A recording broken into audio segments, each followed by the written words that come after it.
Well, we originally started by researching in organisations, back to that, where we we looked at different ways that people could learn in an organisation, and we had 89 approaches that we came. We didn't say this was encyclopedic, we just said, well, there's at least 89 that we've found by talking to people and checking what they did. And then we knew we had a kind of a model there, if you like.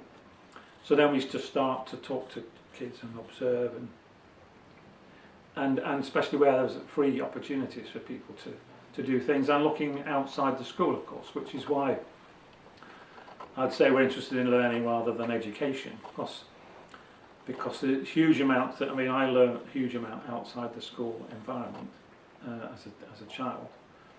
And so there's simple things like reading, obviously, and using computers, but going on trips, going to exhibitions, you know, like just been talking to our students recently about going to art gallery, you know, and somebody said we want to go to Tate Modern, and of course you want to go to Tate Modern.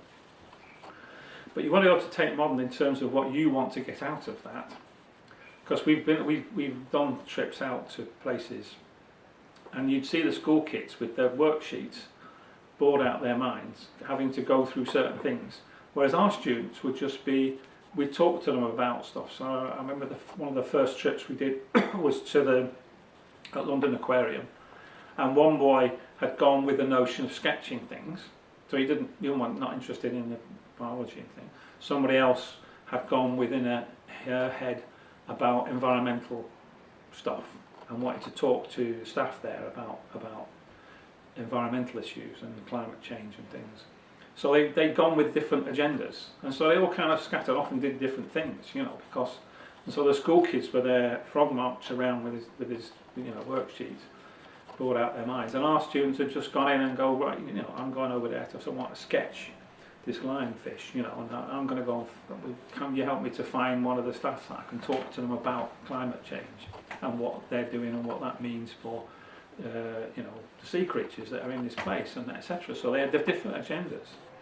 But what they're learning, of course, is learning about learning. They're learning that you can learn in these different ways, and this is what's key to a good life for people in our modern society. It is actually being able to learn whatever comes along, because you know that, you know, the world is going to change. You know that most of the jobs that now exist won't exist in 20 years' time.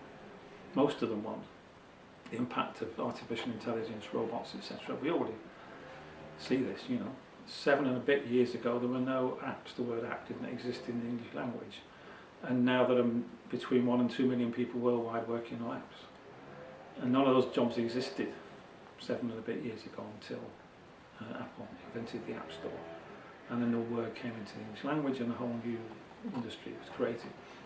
So what we're interested in, and I'll often say this when people are trying to argue, well, why was that person learning those things, or they try it and it doesn't work out, we go, well, that's a good thing.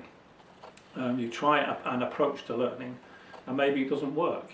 You know, like some of us students would try the Khan Academy, you know, to learn maths or science, and then decide they don't like it, and that's okay. And say, I don't have a worksheet. You know, and go through a worksheet, because it's you know, I don't really want to go with that stuff on the screen. And so the notion that all young people are the same, you know, they're all going to learn on computers. Well, that's not true. For a start, you know, because there are students that I know that prefer to read a book or you know, or they want to talk about it. And then there's the notion of, you know, talking in a peer group, you know, rather than to an adult.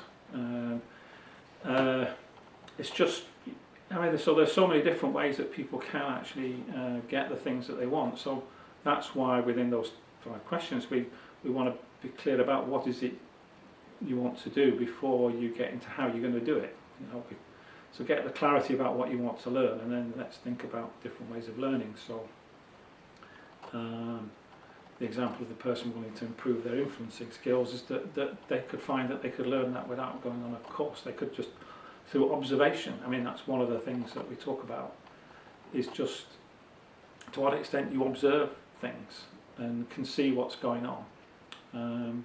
There's quite a well-known, slightly controversial therapy guy who will get someone in to do magic tricks, and then go, you missed it, you know. But like when the person has done the switch cleverly, I mean, what he's very good at is actually spotting, you know, he knows something about magic tricks, but then he'll say to me, right, you missed it, you know, you didn't see what the person just did, which now you think it's magic, but it's not magic, it's a trick, and you missed it.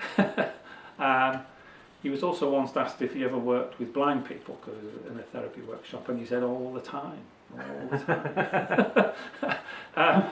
So there's just simple things like learning about walking around. You know, I remember an architect friend of mine saying that if you're walking down a street, obviously you have to, as you're walking, you're paying attention to things in front of you, but actually if you want to learn about the buildings, you should look at the first floor, and therefore you have to stop and look up. You know, if you really want to know about the architecture of a street, you've got to look above the ground floor. You know, but people don't think about that, do they? You just walk down and say, well, because I know the street and it's like this. And they go, well, no, it isn't like that. Have you looked up? No, of course not, because you're walking along, you don't want to bump into people, so of course you're looking ahead or down. So just simple things like interviewing people. On the film at Tuckfield, there's a girl who wanted to be a netball coach. So we said, well, why don't you talk to your netball coach? And she going, can I? And yes. And so you see it on the film where she's asking the teacher, well, how did you come to do this? And the teacher's saying, well, she went and did PE at university and that kind of thing. So, I mean, interview somebody, you know, ask them.